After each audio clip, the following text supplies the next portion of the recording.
Well, good morning. Good morning. It's great to see all of you here this morning. I've had a lot of pressure on me this morning. My oldest brother Bob is here, and we've gone over these remarks with Bob, so I want you to know you're going to be a tough test, but he'll be a little bit tougher, so it's good to see you here this morning, Bob. I also want to thank Chris Hall in the chamber. It's really great to be here with all of you. I've always enjoyed the Eggs and Issues.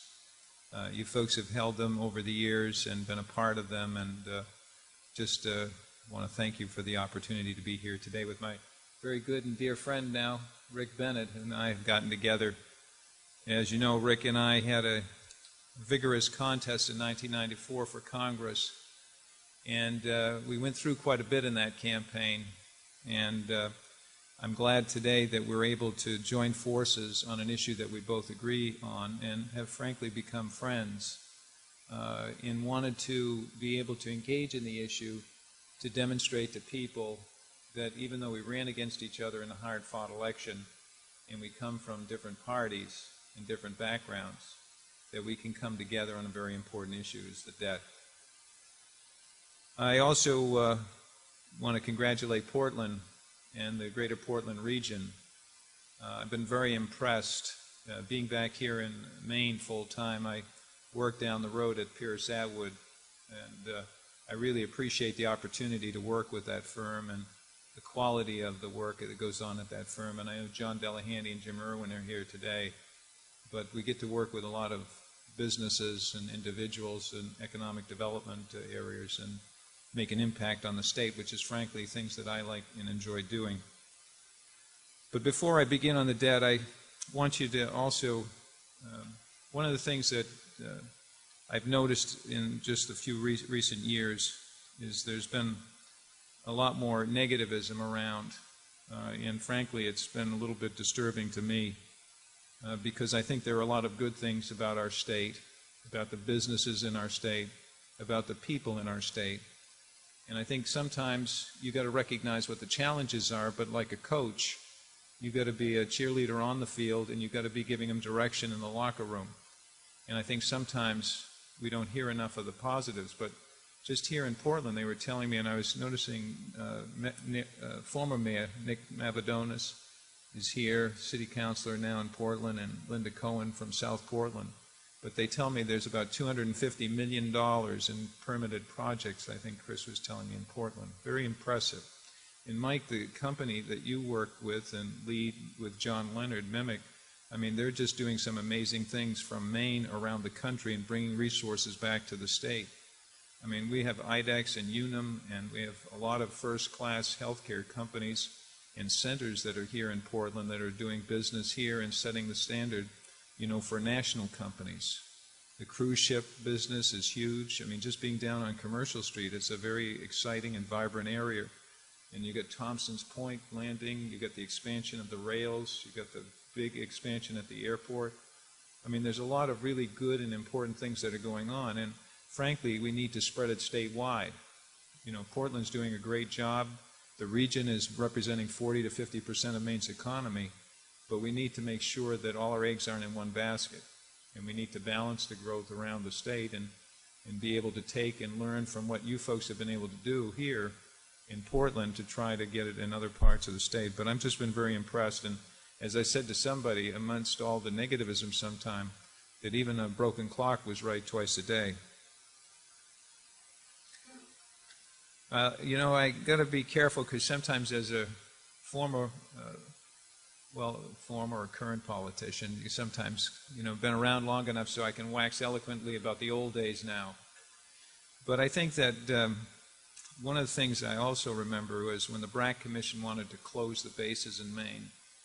They went to Kittery, and they went to Loring, and they saw the work and the workforce that was there, and they said, this is not where we're going to close things down. This is where we're going to expand and put more eggs and opportunities in the baskets here because of the quality of the people here and the way they do their work. And I think you see that in a lot of industries and sectors, and I think it's important.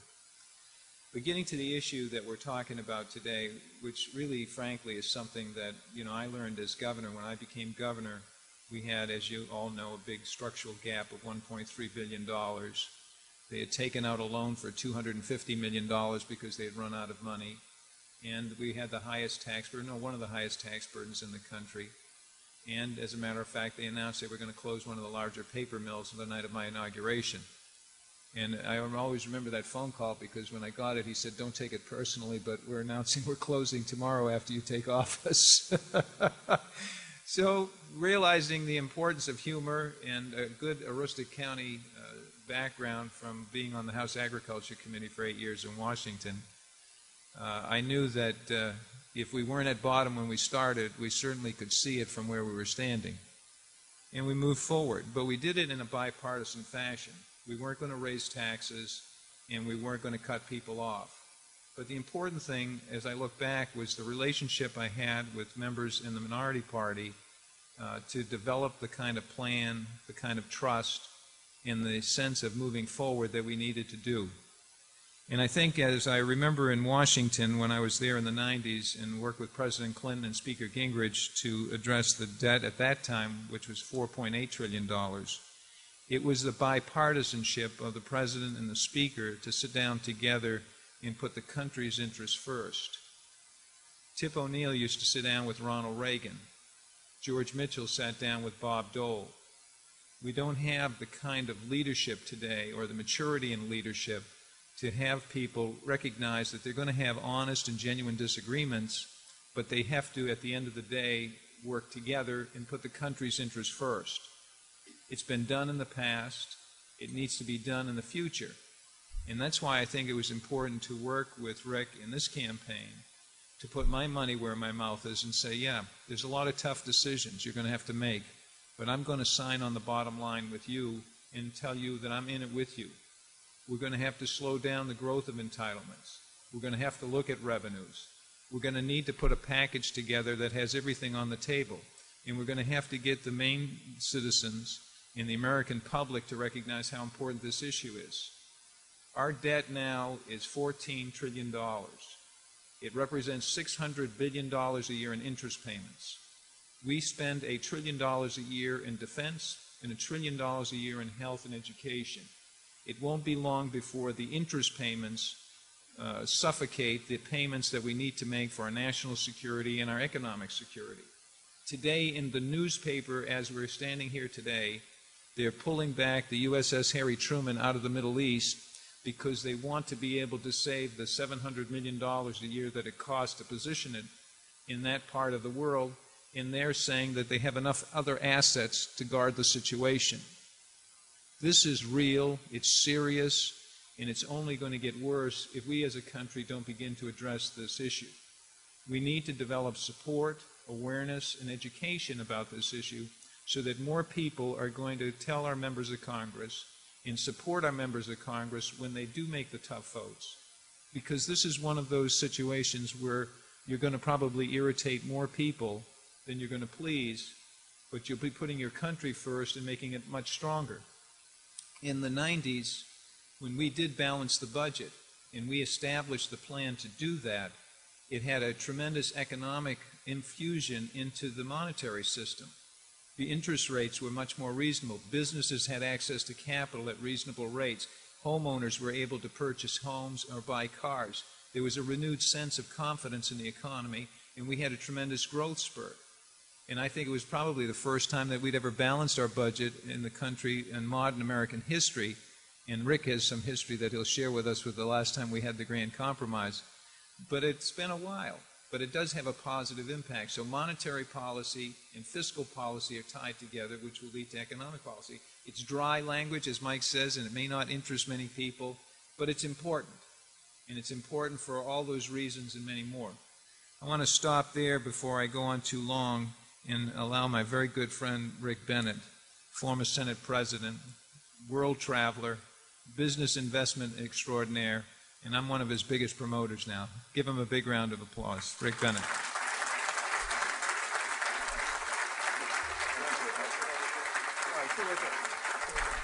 Thanks. Thank you. Good morning. As Governor Baldacci said, I'm Rick Bennett, and I want to first start by thanking the Portland Chamber Quincy Hensel and the committee to put this meeting together. And I want to thank all of you for coming out on a topic which doesn't necessarily, as has been indicated, warm a lot of people's hearts, and is, frankly, not a great thing to think about. But I come at this campaign naturally, first as a father of 2 teenage kids. Second, as a businessman overseeing a firm currently employing about 40 people here in Maine. And third, as a recovering politician who occasionally falls off the wagon. I believe we are at a point of urgency in our country's history, a critical point demanding the better angels of our nature and requiring coherent leadership from every person in this room. History and human nature has shown that the leadership will not originate in Washington.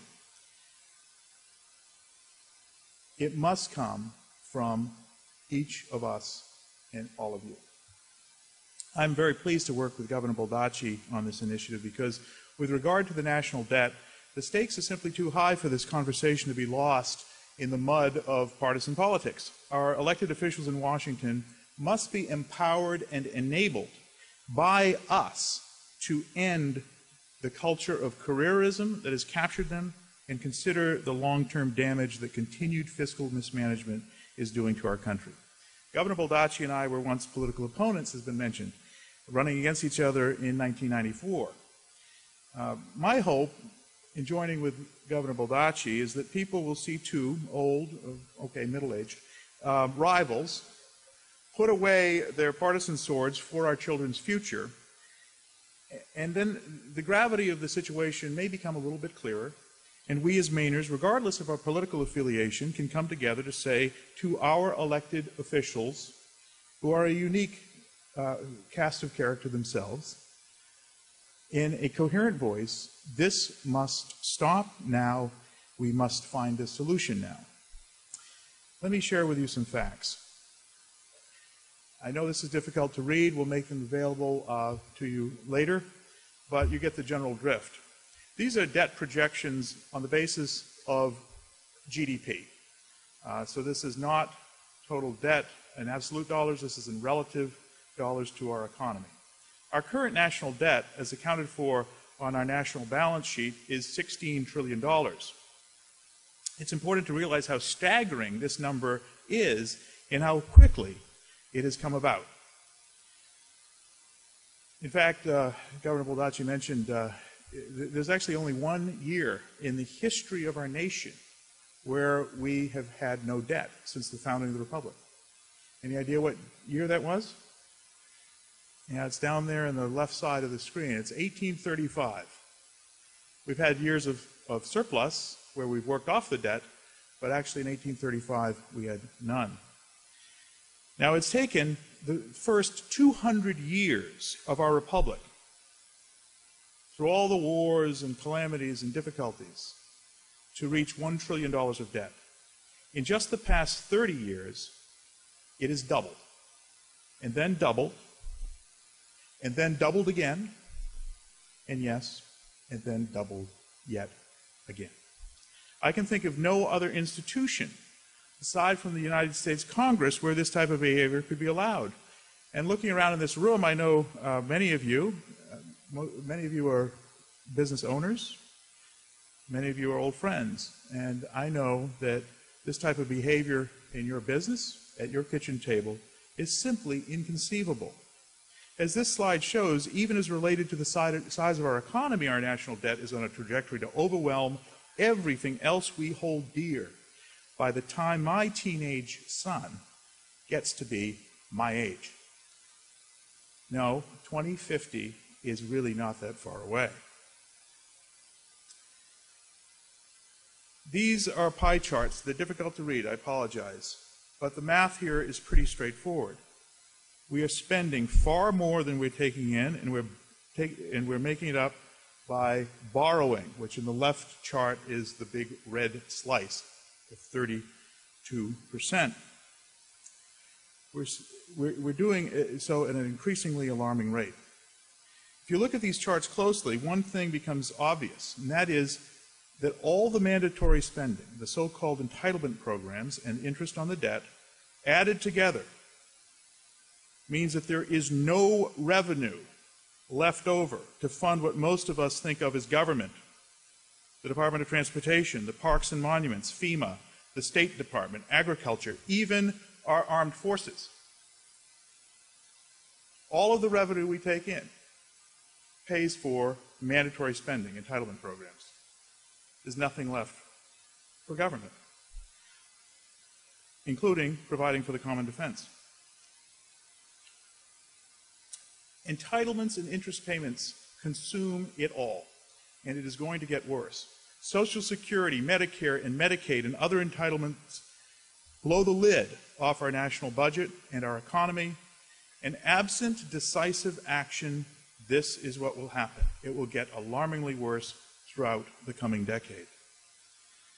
Because we're spending beyond our means, and if you think the entitlement growth is alarming, look at the effect of spending beyond our means on interest payments.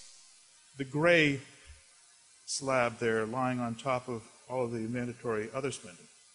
At our current pace, by 2080, interest payments alone will exceed 40% of our entire economic output.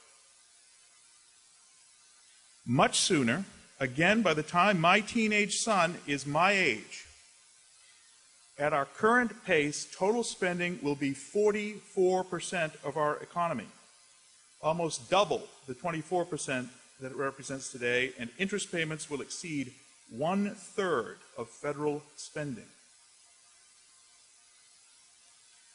At the same time, when my father came of age, there were 16 workers for every Social Security retiree. Now, there are just 3. In 20 years, there will be 2 people working for every retired person on Social Security. There are other problems as well, stemming mainly from the animal instincts of Congress to give away money that not only they don't have, but nobody has. Much of this is done through instruments called tax expenditures. These include corporate welfare payments to big agribusiness and energy companies. Grover Norquist says if you get rid of these handouts to corporations, you are guilty of raising taxes, and he will destroy your re-election chances if you are a Republican. He's more forgiving of Democrats, I think. If there was ever a policy initiative that we can all agree on, a simpler tax code would be in the conversation. The sad truth is that we have driven ourselves, our economy, and our kids' futures into a corner. It's important to realize there is no silver bullet. There is no one solution to this. The problem is frankly too big. We can't cut, we can't tax, and we can't grow our way out. We need a comprehensive solution that does all of these pieces to build a sustainable future. We need to put a clamp on the pig. And when we do, you'll hear the screaming and squealing of 5,000 lobbyists. But as I said, we need all of the above. There is no answer aside from solving it in a comprehensive way. Now, there's a lot of questions. Fix the Debt was founded by Alan Simpson, former senator from Wyoming, and Erskine Bowles, former chief of staff to Bill Clinton, Democrat, Republican. They were impaneled by President Obama to come up with a solution to our deficit and debt problem, the results of which were rejected by President Obama and not considered in Congress. In an election year, everyone was able to find something else to focus on and something wrong with the Simpson-Bowles plan. And although by no means do I think this would have represented a perfect solution, it was comprehensive, it was big, and Congress's resolve to do nothing is undoubtedly the absolute worst-case scenario. Perhaps sweeping legislation is not the answer. However, our situation is not hopeless. Many smart people in and out of Congress are piecing together solutions that I believe could represent a collective solution if our elected officials will roll up their sleeves and do the job we elected them to do. Now, they're not going to do it without significant urging from the people in this room. But beyond the three solutions outlined on the fiscal policy, I believe we also need to work on a fourth, and that is to change the culture of Washington. The time, in my view, has come for federal government to stop choosing winners and losers. As crony capitalism and corporate welfare run rampant in our nation's capital, middle class families and small businesses suffer.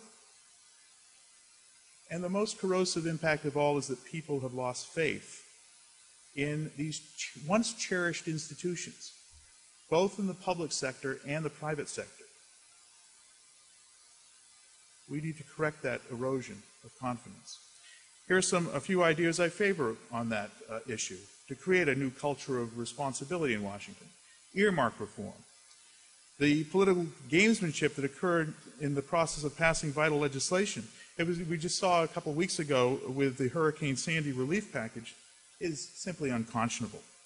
The process by which legislation has been passed by Congress over the last decade, essentially tacking on each individual pet project under the guise of blanket terminology, such as economic stimulus package or farm bill, has totally eliminated any hope for transparent legislation. Now, the previous Congress agreed to a moratorium on what we typically call pork barrel earmark spending, but clearly the moratorium has ended. In fact, do you know that in the $50+ billion Sandy relief bill, there was $150 million for Alaskan fisheries? There was $41 million for 8 military bases in particular congressional districts around the country. There was $4 million for Florida's Kennedy Space Center. I also think that we need to deal with a related issue, which is non-germane amendments. A new rule disallowing these amendments to bills would go a long way. Now, Senate rules do supposedly deal with this. They say that you can't put issues together that are not related into a bill, except in certain circumstances. And of course, this certain circumstances language is exactly the type of opening that Congress needs to back the Brinks truck up to the doors of the Capitol. I think we need a hard and fast rule there. I also subscribe to the notion that Congress should not get paid if they can't pass a budget. Of course, with Congress at an overall approval rating of 14%, you'd think that they would be working on a reform agenda. Jim Cooper, the congressman from Tennessee, has been pushing a bill that would withhold pay from members of Congress if they fail to pass a multi-year budget on time. No budget, no pay is gaining traction in Congress. There's an element of it in the fiscal relief bill that was passed in response to the cliff, but I think we need to go further.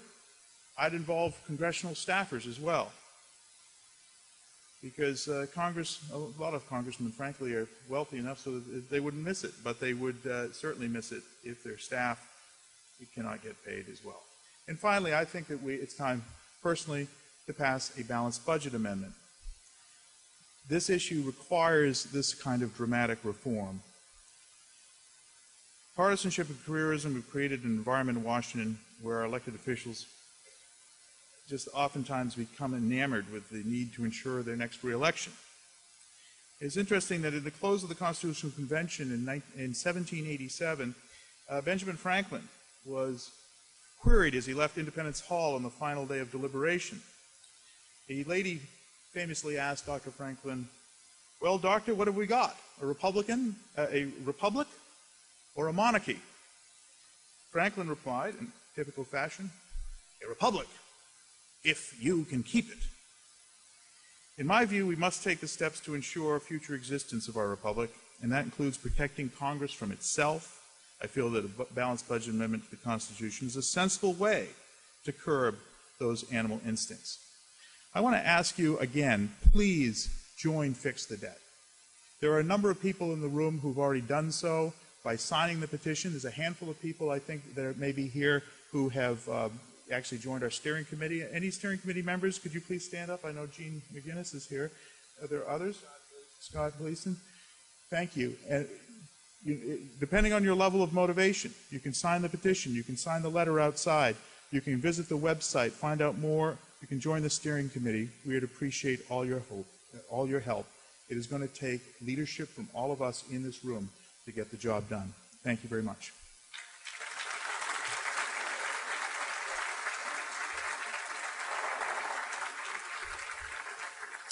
Ladies and gentlemen, good morning. I'm Chris Hall of the Portland Chamber. Antidepressants will be available outside after the meeting. We have less time for questions and answers than I had hoped, but that's a good thing because I think the presentation was well worth the time. I'd like to get, let's see a show of hands here. How many people in this room agree that we have a crisis with the national debt? Show of hands. Rick, that's pretty impressive. John? Yes. I'm particularly interested, are there any people here who have been individually affected by this issue? Anybody able to raise their hand and say, yeah, this has hit me personally or hit my company? Not yet? Maybe a couple? Anybody want to share a story? We've got mics. If not, I think that going forward, capturing those stories is really important. And I think as you listen to what you've heard today and you process it and learn more, our elected officials really need to know that this connects to us on Main Street, and it isn't all just theory and something that happens in Washington, D.C. I think given that response, Rick, I'm going to ask you if you would just encapsulate for us a couple minutes about what some of the most important effects on the business community are from the crisis that's facing us. Yeah, I think the question is good. I'd ask you all to think long and hard about the question Chris put to you, which is the effect of this on your own lives. Because I think it affects us in ways that we don't really necessarily linearly think about. You know, it's hard to connect the dots as some issues are. But I think we're all, I know in my business, we're dealing with a climate of uncertainty, of unpredictability. A lot of that is brought about by not knowing what the tax laws might be from year to year, so that you may be limited in taking a risk on your investments because you don't know how you will be treated in your investment results. It has certainly affected our credit rating as a nation. I think continued uncertainty. We've been warned by Moody's and Fitch that they will follow S&P.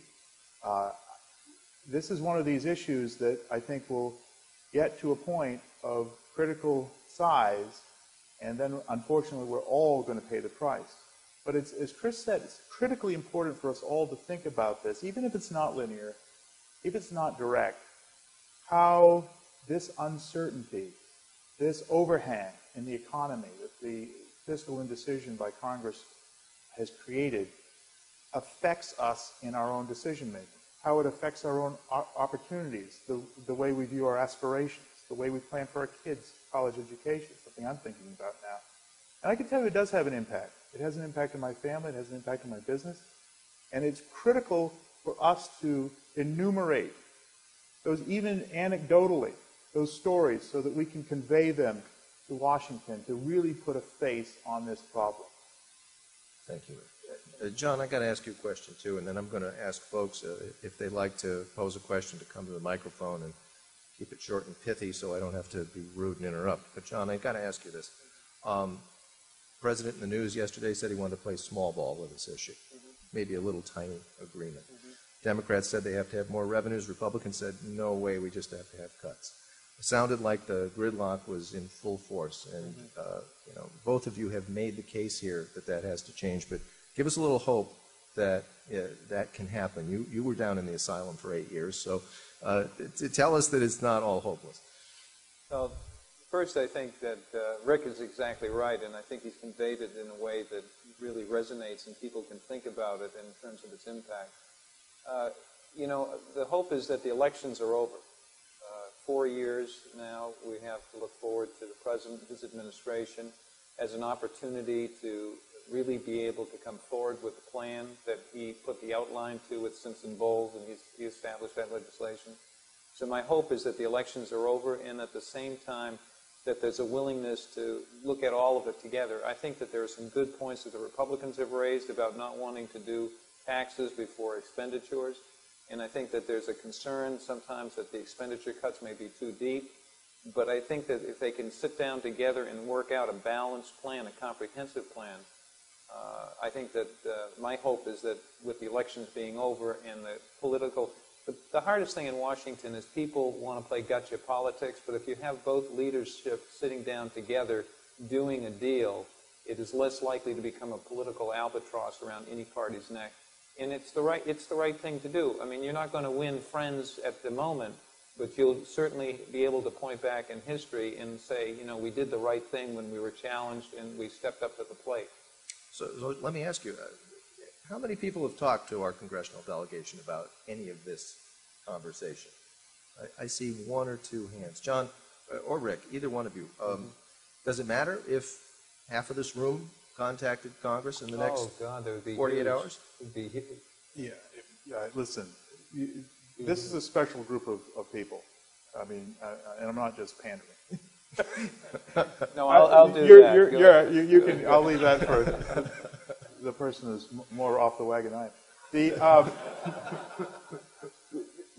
You are leaders who are respected and known by Shelley Pingree, Mike Mishu, Angus King, Susan Collins.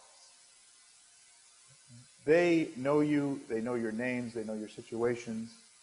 They would love to hear from you. You are leaders in this community.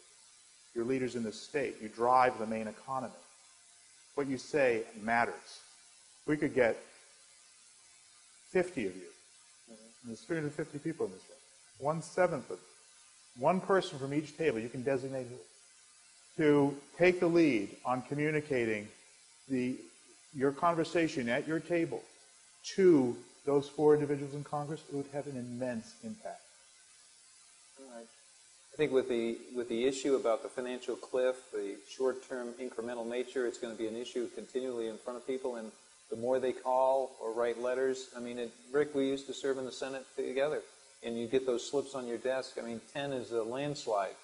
You know, if you get 10 calls on a particular issue, and in Washington, if you could get 50 letters or calls in relationship to this issue, people would think there's a groundswell going on. So you don't have to fix the debt to make a communication. Can I see a show of hands how many people are willing to contact our congressional delegation on this issue? Thank you. Thank you. It's very helpful. Thank you so much. And if you need help, let me know. It's easy to do. And we have people outside we do that will help. We've got we're thinly staffed. We're mainly a volunteer organization, but we do have some support. And Zach Lingley and Dustin Brooks and some other folks are outside at the table, and you can sign up there. That's right. Absolutely. Do I have any questions from the audience? You are most welcome, especially questions of what did he mean by, or I didn't quite understand. You are most welcome to do that. Do we have one? Yes?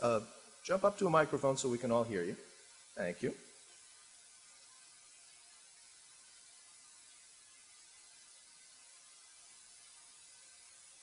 Hi, I'm Jean McGinnis, and I just wanted to ask the question whether you think this group should become familiar with the Bowles-Simpson plan and where to find the best executive summary, because as you know, it's pretty in-depth. Good question. Yes, I think that because it may not be the ideal solution, as I said, but it is a big and bold solution. It's very comprehensive. And if you want to think about how the solution might affect you and understand the dimension of it, I think it's a great place to start. And you can find it through the fixthedebt.org website. There are links to it there.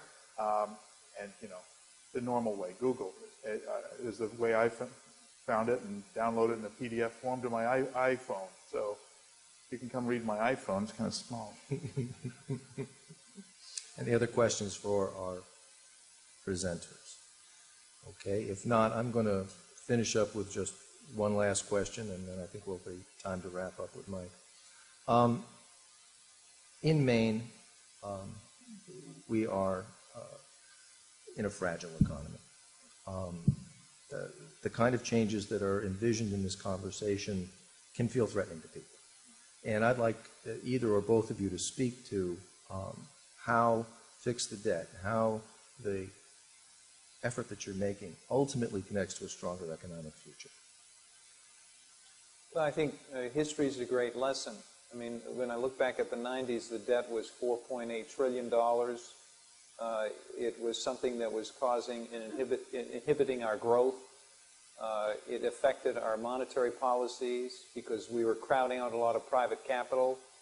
Interest rates were higher, more expensive. The fighting between the parties was causing a negative reaction in the markets and a continuing erosion of confidence. It's one of those things, when it all goes negative, it all goes negative.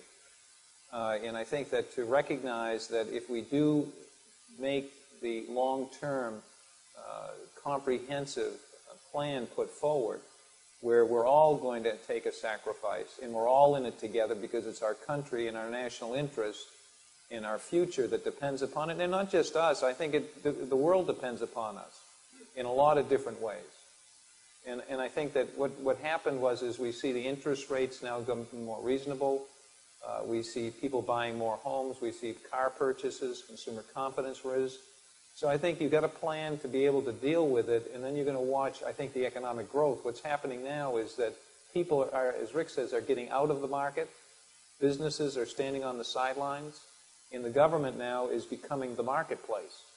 And that's not a good long-term solution, because then you're not going to have the money to pay for education or health care or Department of Defense. So, you know, I think that's how I see it happening, and it's going to impact across the board, and we've got to grab hold of it now while we still can, and then lessen it over a longer period of time rather than dramatic, really deep and very serious cuts. It's going to have to happen.